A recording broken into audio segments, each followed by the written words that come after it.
The hot Greek sun beat down on the shores of Thermopylae. The air, thick with the stench of death, carried a somber truth. The Spartans were gone. King Leonidas and his brave 300 had fallen, their sacrifice buying precious time for the rest of Greece. Xerxes, the god king of Persia, had smashed through the Spartan defiance with the might of his vast army. His path to Athens lay open, seemingly unstoppable. Yet the spirit of Greece remained unbroken. The Greeks, though mourning their fallen heroes, knew the fight was far from over. The Persian Empire, a colossal force that had swallowed countless kingdoms, now faced a foe unlike any other, a people united by their love for freedom. The Greek city-states, often at odds with each other, set aside their differences. They forged a fragile alliance, understanding that their survival depended on facing Xerxes as one. The Persian army, vast and imposing, marched south. They carried with them the memory of Thermopylae, a victory tinged with the unsettling bravery of their enemy. Xerxes, seeking to crush any further resistance, demanded nothing less than complete submission. He would soon learn that the Greeks were not a people easily cowed. The fires of defiance, instead of being extinguished, burned brighter against the encroaching Persian shadow.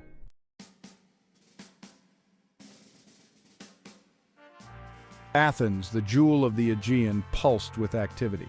Men, hardened by the sea and sun, prepared their ships for war. Blacksmiths worked tirelessly, the clang of hammer on metal a rhythmic counterpoint to the frantic preparations. Women and children, their faces etched with worry, gathered supplies and bid farewell to their loved ones. The Greek alliance, though hastily assembled, was a force to be reckoned with. Athens, famed for its navy, provided the bulk of the warships. These triremes, sleek and deadly, were crewed by experienced sailors, men who knew the Aegean like the backs of their hands. Sparta, though reeling from its losses at Thermopylae, rallied its forces. Their reputation as fierce warriors, undimmed by recent events, sent shivers down the spines of even the bravest Persian soldier. Smaller city-states, inspired by the courage of their larger brethren, sent what troops and ships they could muster. Corinth, Megara, and others, though wary of Persian might, understood that their fate was inextricably linked to the outcome of this conflict. Theirs was a fight not just for land or power, but for the very soul of Greece. The weight of history rested on their shoulders. The Persian Empire, with its vast armies and seemingly inexhaustible resources, had never tasted defeat on this scale. The Greeks, outnumbered and outmatched, were fueled by something far more potent, the burning desire for freedom. They would fight not just for their lives, but for the right to live as they chose, to chart their own destiny.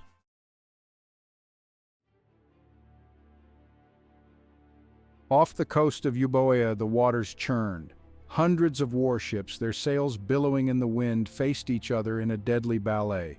The stage was set for the Battle of Artemisium, a clash of civilizations that would determine the fate of Greece. The Greek fleet, outnumbered but not outmatched, took up position in the narrow straits. Their triremes, nimble and swift, were perfectly suited for close-quarters combat. The Persian ships, larger and heavier, found themselves hampered by the confined space. The Greeks, led by the Athenian admiral Themistocles, knew that their only hope lay in exploiting every advantage they could muster. The sound of drums echoed across the water, a primal beat that signaled the start of the battle. The Persian fleet, a seemingly endless mass of wood and sail, surged forward. Greek and Persian ships collided, the air thick with the splintering of wood, the cries of dying men, and the clang of sword on bronze. The Battle of Artemisium raged for 3 days. The Greeks, fighting with unmatched ferocity, inflicted heavy losses on the Persian fleet. Storms, whipped up by the gods themselves, smashed into both sides, adding to the chaos. Despite their valiant efforts, the Greeks knew that time was running out. News arrived from the south. Thermopylae had fallen. The Persian army was on the move, and Athens lay directly in its path.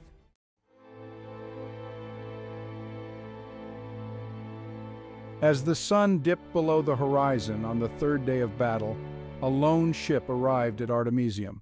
It carried with it news of Thermopylae that broke the hearts of the Greek sailors. King Leonidas and his Spartans, fighting to the last man, had been overwhelmed by the sheer might of the Persian army. A wave of grief washed over the fleet.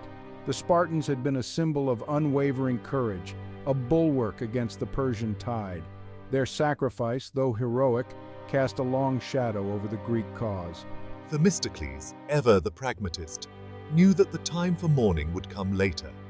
The Persian fleet, though bloodied, was still a formidable force. With Thermopylae lost, the path to Athens lay open. The Athenian general gathered his fellow commanders. They stood on the deck of his flagship, the flickering lamplight illuminating their grim faces as the news from the south sank in. A difficult choice lay before them: stay and fight, risking annihilation, or retreat and live to fight another day. The debate was fierce. Some argued for standing their ground, for honoring the sacrifice of the Spartans with their own. Others, recognizing the futility of further resistance at Artemisium, urged a strategic withdrawal. The fate of Greece, it seemed, hung precariously in the balance. Themistocles, his mind sharp and calculating, listened intently to his advisors. He weighed the options, carefully considering the potential consequences of each decision. He knew that the survival of Greece rested on his shoulders. A single misstep could spell disaster. The weight of that responsibility pressed down on him, heavy as the sea air.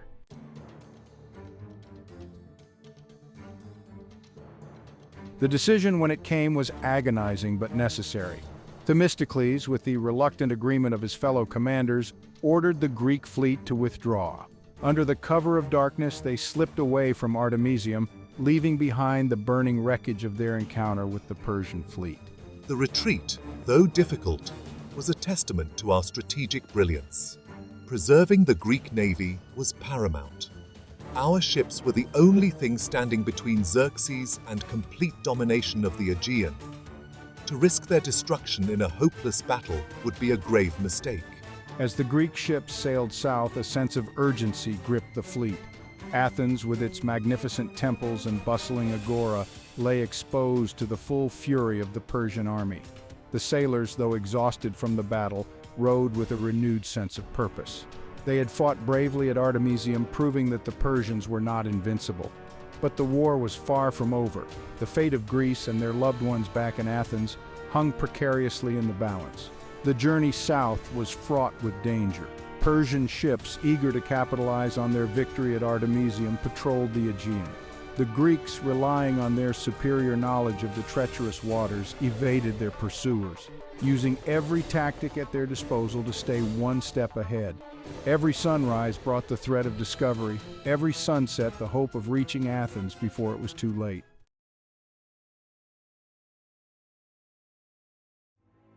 News of the Greek retreat from Artemisium reached Athens like a cold wind. Panic gripped the city. The Persian army, vast and unstoppable, was marching south, leaving a trail of destruction in its wake.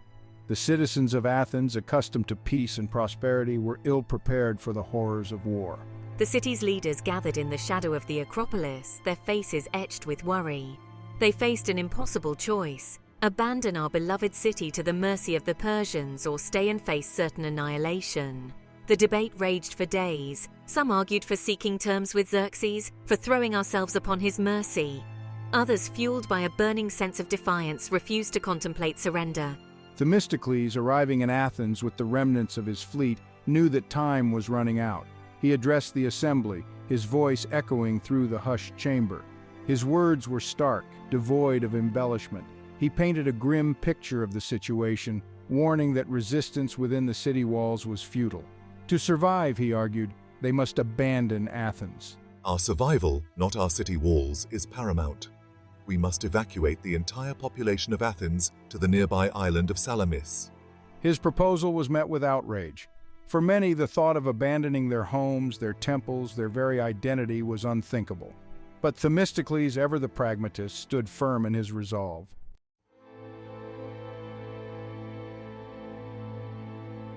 Themistocles' words hung in the air, heavy with the weight of sacrifice.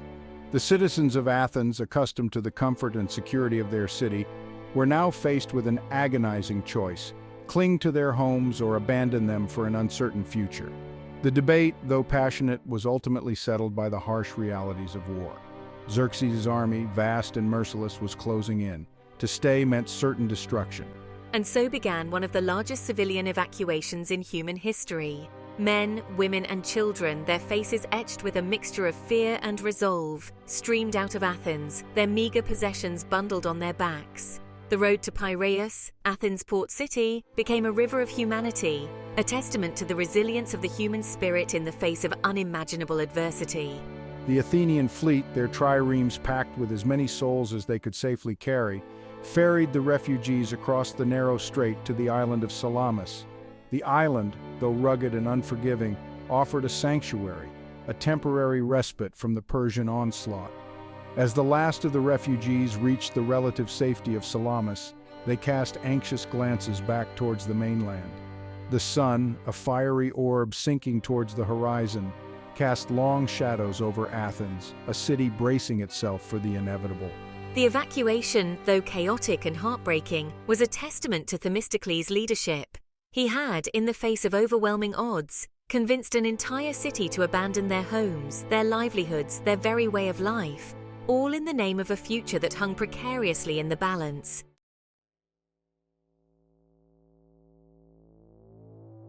A strange silence descended upon Athens. Gone was the hustle and bustle of city life, the laughter of children playing in the agora, the rhythmic clang of hammers from the workshops. The streets, once teeming with life, were now eerily deserted, the only sound the mournful cry of the wind whistling through the empty alleyways. The Persian army, a vast multicolored serpent, arrived at the gates of Athens, their arrival heralded by the pounding of drums and the shrill blast of trumpets. The Xerxes, the god king, resplendent in his chariot, surveyed the city with a mixture of triumph and disappointment. He had expected resistance, a grand battle that would cement his legacy as the conqueror of Greece. Instead, he found a ghost town, its citizens vanished, their fate unknown. The Persian soldiers, their discipline momentarily shaken by the eerie silence, fanned out through the deserted streets. They entered homes, finding them empty, the hearths cold, the only evidence of their former occupants a few scattered belongings left behind in haste. The temples, those magnificent monuments to the Greek gods, were spared no mercy. The Persians, fueled by a potent mix of religious zeal and a desire for plunder, looted the sacred spaces. Their sacrilegious acts, a deliberate insult to the Greek people. As the sun began its descent, casting long shadows across the city, a plume of smoke rose from the Acropolis, a sure sign that Xerxes, frustrated by the lack of resistance, had ordered his men to put the city to the torch.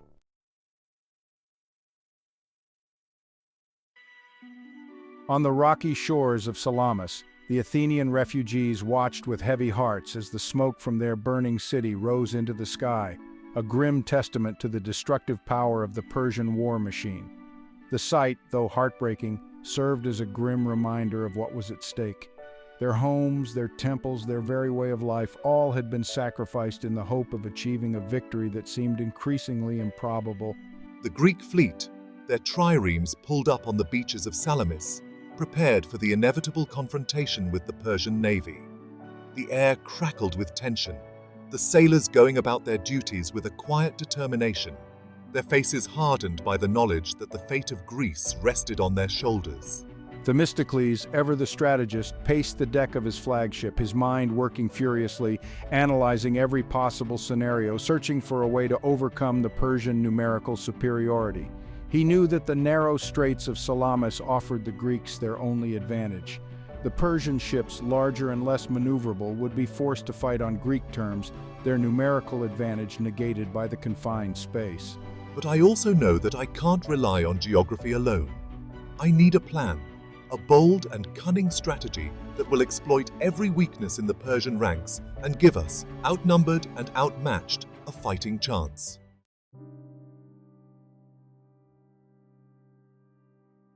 The smoke from a burning Athens painted the sky a mournful gray, a visible scar across the heart of Greece.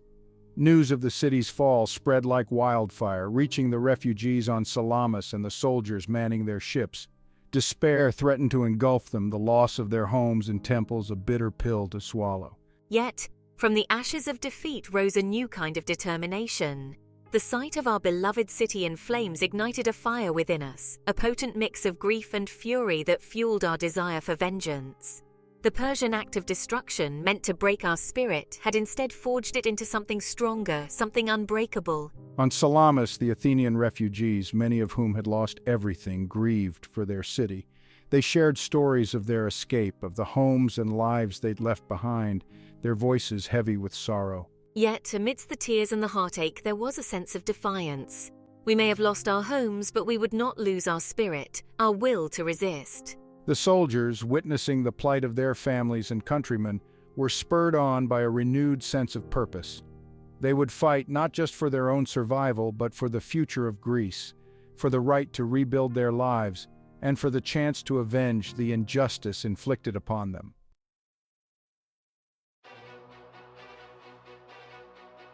Xerxes, the self-proclaimed god-king, stood on the Attica shoreline, his eyes fixed on the smoldering ruins of Athens. He believed that the destruction of their city would crush the Greek spirit, forcing them into submission. He had misjudged them. The flames that consumed Athens did not signal the end of Greek resistance, they fueled it. Xerxes, blinded by his early victories and drunk on his own power, failed to grasp the spirit of the people he sought to conquer.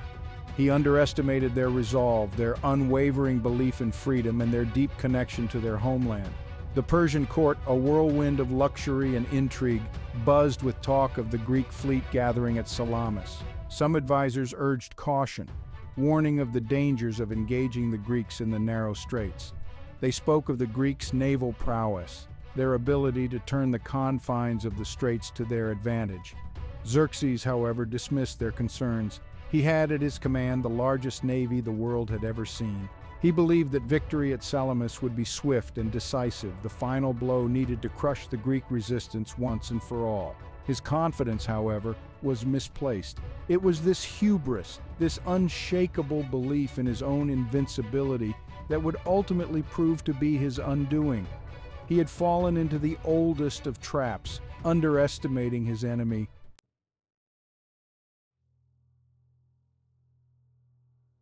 Themistocles, ever the cunning strategist, knew that he had to lure the Persian fleet into a decisive battle, one in which the Greeks' superior seamanship and knowledge of the local waters would give them the upper hand. He devised a plan, a daring gamble that relied on Xerxes' overconfidence and impatience. He sent a message to the Persian king, a carefully crafted message designed to play on Xerxes' desire for a swift and glorious victory. The message, delivered by a seemingly defecting Greek slave, claimed that the Greek fleet was in disarray, their morale shattered by the fall of Athens. Themistocles' plan was a masterpiece of deception. He knew that Xerxes, eager to capitalize on what he perceived as Greek weakness, would readily believe the message. The Persian king, hungry for glory and eager to return to his opulent lifestyle, would be tempted to launch a hasty attack, believing that the Greeks were on the verge of collapse. The trap was set. Now all Themistocles could do was wait and pray that the Persian king would take the bait. The fate of Greece, the future of Western civilization itself, hung precariously on the success of his deception.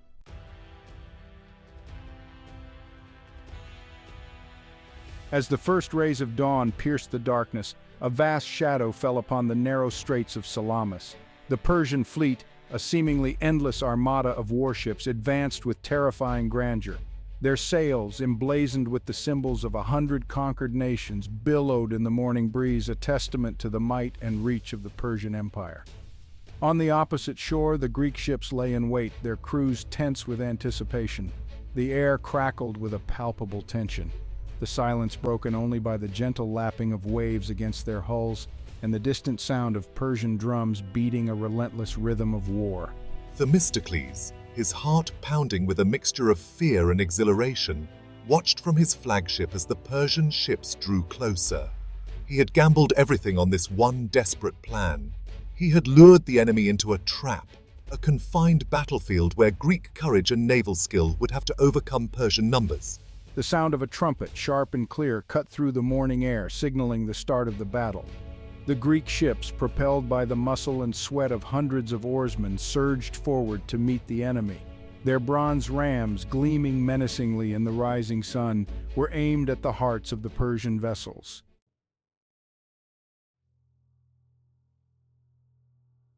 Fury in the straits, the Greeks turned the tide. The clash, when it came, was deafening. The narrow straits of Salamis became a maelstrom of wood and bronze, a chaotic ballet of death and destruction. Greek triremes, nimble and swift, darted through the water, exploiting gaps in the Persian lines.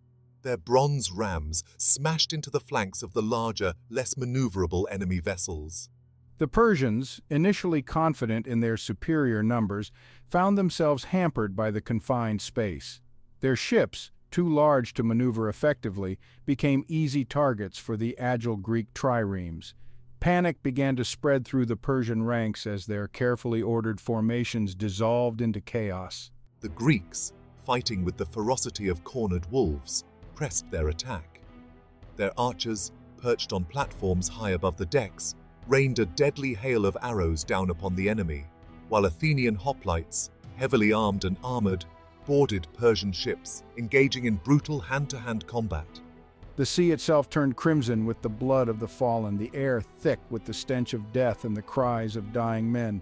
Themistocles, directing the Greek fleet with a calm intensity, exploited every advantage, every tactical opportunity. He had anticipated Persian confusion, their inability to effectively utilize their superior numbers in the narrow straits.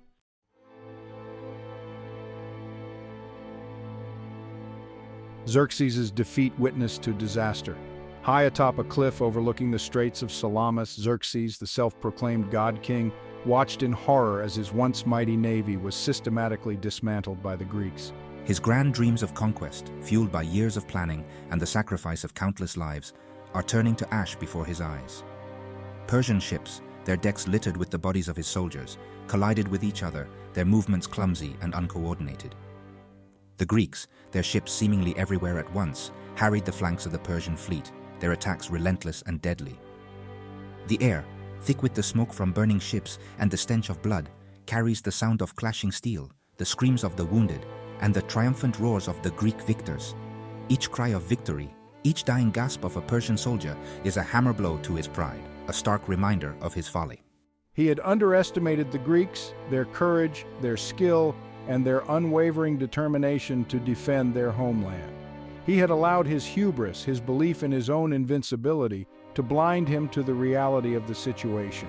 The defeat at Salamis was not just a military disaster, it was a personal humiliation, a shattering blow to Xerxes' carefully constructed image as the invincible ruler of the world. Thank you for watching today's episode on the rise and fall of Xerxes I. We hope you enjoyed this journey through the ancient world. In our next episode, we'll cover Mardonius' last stand, the final phase of Xerxes' invasion. Witness the fierce battle on Plataea's plains where Greece's fate hangs in the balance. Will Mardonius succeed, or will the Greek alliance turn the tide again? Don't miss out! Hit that subscribe button and click the bell icon to get notified of our latest episodes. Join the conversation by leaving your thoughts and questions in the comments below. Your insights might be featured in our upcoming videos. Thank you for being a part of the TaleForge TV community. Until next time, keep exploring the wonders of the ancient world.